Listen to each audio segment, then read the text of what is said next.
Hello everyone, it's me, Razin. I'm here today to talk about Devil May Cry Graphic Arts 3142. This is an art book by the fine folks over at UDON Entertainment. UDON, for those of you who don't know, probably releases the best, at least in my opinion, from my personal experience, art books and like supplemental material stuff that like from any publisher. They work a lot with Capcom. I don't know if they work exclusively with Capcom necessarily, but they do a lot of stuff with Capcom. I know I used to own like a Street Fighter thing from them. I know they do the Street Fighter comics. I've owned a couple art books from them throughout the years, and they're always fantastic. Whenever I see UDON's logo, I know that it's going to be a high quality product. But yeah, I figured I'd finally pick this up just because I've been eyeing it on Amazon forever now, and then with the reveal of Devil May Cry 5 a few days ago at E3 2018, I figured what the hell, now would be a good time to grab this and just check it out. So yeah, let's just show you the back here. Nothing too fancy, just a basic description. But yeah, I think that Devil May Cry designs are pretty fantastic, and you know, one thing that I always like with any art book, I like the art, I like the actual graphic design element to it. Start here with a nice little introduction by Itsuno, which is cool. Table of contents and stuff, and a weird index that, like, let me see if I can get this in focus here. Sorry, I'm in a weird lighting situation. Okay, so you have this, like, index, but it also isn't very comprehensive. Like, Credo isn't referenced here, and like they're missing a few other like characters and stuff. I don't know, but I just thought that was funny. But yeah, as I was saying though, one thing that I always really like about these books isn't so much even the art necessarily, it's the commentary you hear from the designers, from the artists, and kind of their thought process as they went about things. Each of these different games, so they're actually in chronological order, thus the 3142, that's the timeline of the Devil May Cry games. They have these little like playback sections where it's just like it's 2 pages of plot synopsis of the games. Which is cute. You got like a collage of cutscene stuff in there. That's always fun. But yeah, then you get, so like it always starts with like promotional image type stuff, and then it gets into character designs, enemy design, boss designs, weapon designs, anything you can think of, background art, all of that stuff. And one thing I really like, and actually maybe this isn't the best page to show that off. Let's see if I can get to, yes, okay. So they always have this clearly marked, and let me get back into focus here. They have this clearly marked here where if it's a black colored text box, then that's just a description of like a character or like something. And then when you get this more like reddish brown text, like this is actual like artist or designer commentary on what is going on with the design and how they kind of came up with it, which is really what I'm here for, like I said. So really happy with this. There's a lot of that. I do have some minor gripes though, and we'll get into that as we flip through here, but yeah, you can see Virgil. But it kind of comes down to, I don't know if, I think it's a cute gimmick to do it in chronological order. But I think it might have been better if they did it in release order, and I'll get to it in a bit. But you can see that the 3 section is very, very comprehensive here. But what I guess I really wanted to get into is that 3 and 4 feel like they have more stuff going on than 1 and 2. And I think that's just because, you know, release-wise, those are the most recent games, so obviously those assets have held up, and the people who worked on those are more easily accessible for, like, interviews and stuff. Don't get me wrong, there's still a lot of commentary for 1 and 2 in here, but I think it's just kind of a shame, and once again, sorry about the lighting situation here. I know things aren't particularly well in focus, but hopefully you can't maybe read the text, but you can see the images well enough. And page-wise, if you look at it, like, there's about, like, 40 pages dedicated to 1, 2, and 3, and about 70 to 4. But even then, it feels like with 1, you get a lot of pages like this that are just a illustration, or, I don't know, it feels a little, like lighter on text. Like, you get a lot of pages like this that are just, designs without much, developer insight or commentary or anything. And I thought that was a little bit of a shame, but even then, like, going back to 1 here, it's really cool to see, like, early Devil May Cry designs. Let's see if I can find it. I'm trying to see if I can find the page I'm thinking of here. It might be more towards the back. Oh yeah, but then you get a lot of like this beautiful like background pre-rendered art stuff, or even just concept art for the designs and stuff. And no, it looks like I went too far ahead here. Okay, like right here. They're very vocal about talking about how like Devil May Cry started as Resident Evil 4, and then they decided to spin it off into its own thing when they realized it was becoming more of like a hack and slash action-y type thing. And if you play Devil May Cry 1, you can really feel that influence. And then there's another, I don't know if it's in the boss section, I'm getting a little lost here. Let's see. Maybe? I think I need to go a little further ahead. Bear with me here. But when they talk more about, like, enemy designs, yeah, like, this is where, so, like, you get a lot of stuff in terms of, like, enemy design and, like, the boss design of Devil May Cry, and I never really thought about it, but, like, it's very in line with the Resident Evil style of bosses, where, like, it's just, like a spider and a bird, like, it's just, it's mutated animals, and I never thought about that before, but I'm like, yeah, like, these would fit in as Resident Evil bosses, like that fucking griffin, like that could just totally be a Resident Evil, like, evil bird thing that you have to shoot out of the sky. Same with Chaos, like that looks like something you'd fight near the end of the game, maybe you would need like the rocket launcher for. Or not Chaos, Nightmare. I think Chaos is a thing from Devil May Cry 3? I don't remember.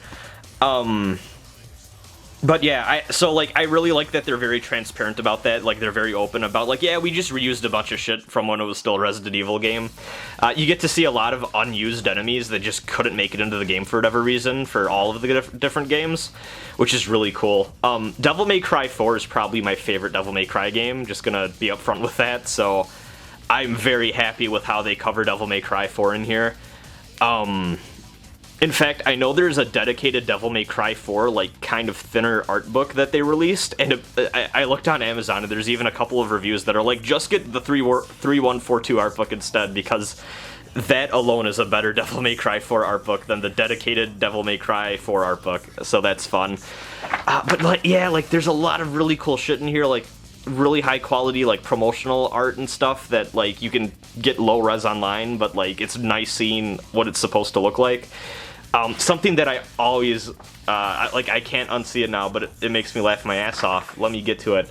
Yeah, so this photo right here, they note, if you look closely, Dante's leg actually cuts off, like, his leg just disappears, like, right here.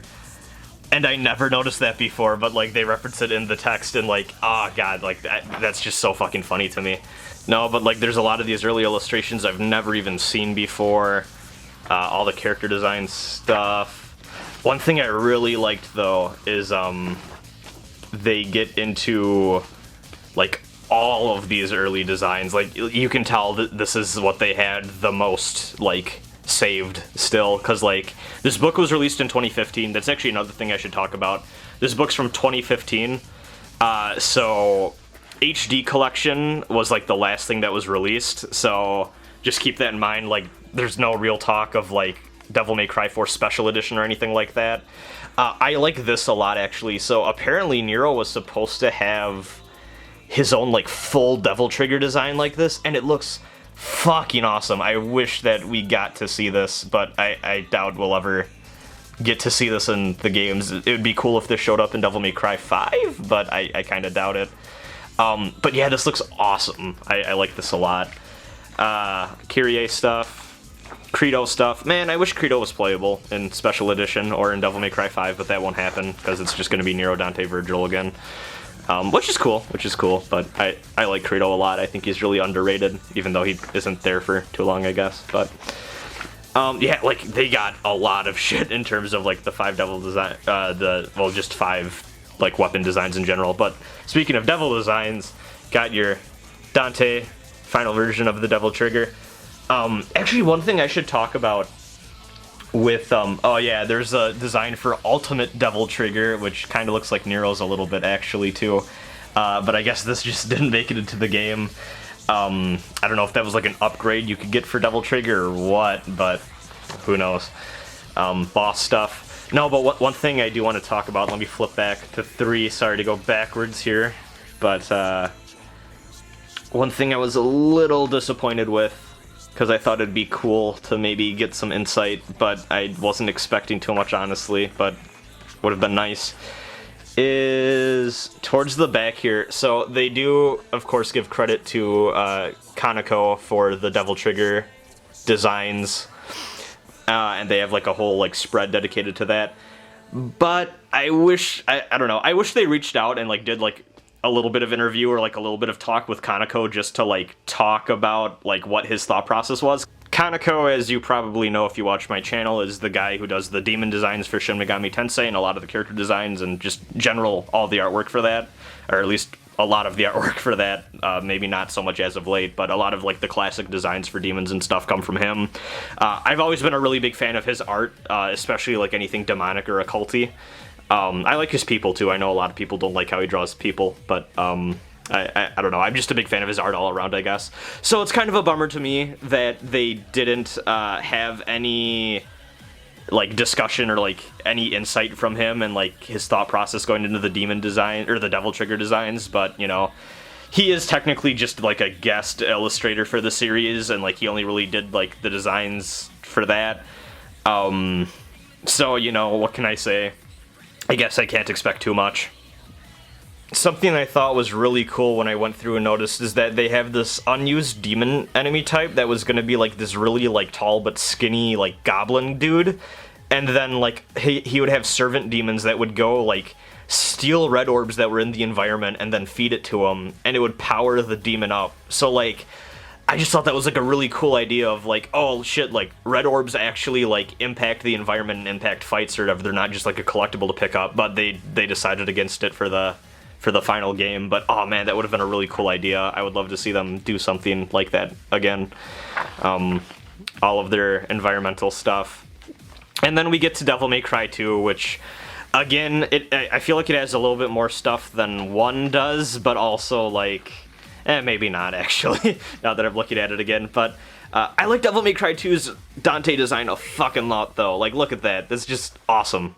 Like, that's a really cool design. I love this so much. So, it's nice looking at that, and it's a good way to end the book, in my opinion, but also at the same time, I still feel like maybe it would have been smarter just to do it in release order, because after they show off so much stuff from Devil May Cry 4, it's like, oh, you guys ran out of stuff a little bit. You know, I don't even want to say ran out of stuff, but, like, you can feel them kind of hurting to, like, fit in as much stuff as they can. But it even with like those gripes, I don't even really know if I'd call them gripes so much. It's just kind of funny to me. But and like it's just kind of a formatting issue, I guess. But like this is still a very, very like comprehensive, like very in-depth art book, and it's about a little over 200 pages here. So it's good. It's really high quality. If you're a Devil May Cry fan and you care about like art and stuff like that, or even just want to hear people like talking about like how they crafted how the games looked and stuff, I would say this is something you definitely want to jump on. Oh, there's a lot of really great designs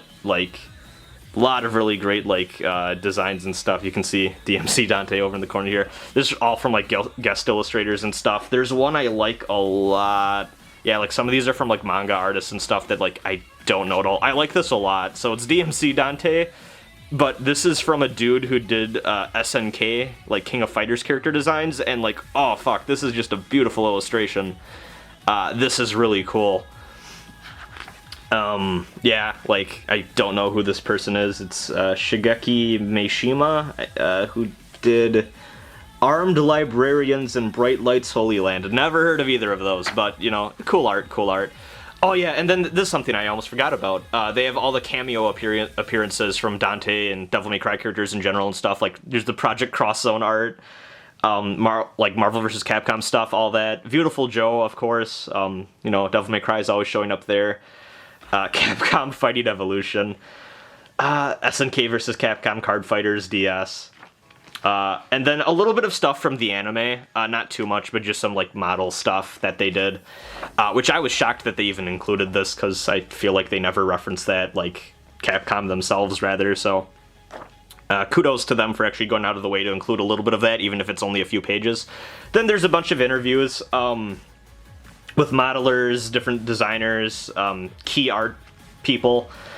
Scenario writer. Okay, this though, towards the end, this is something I found really funny.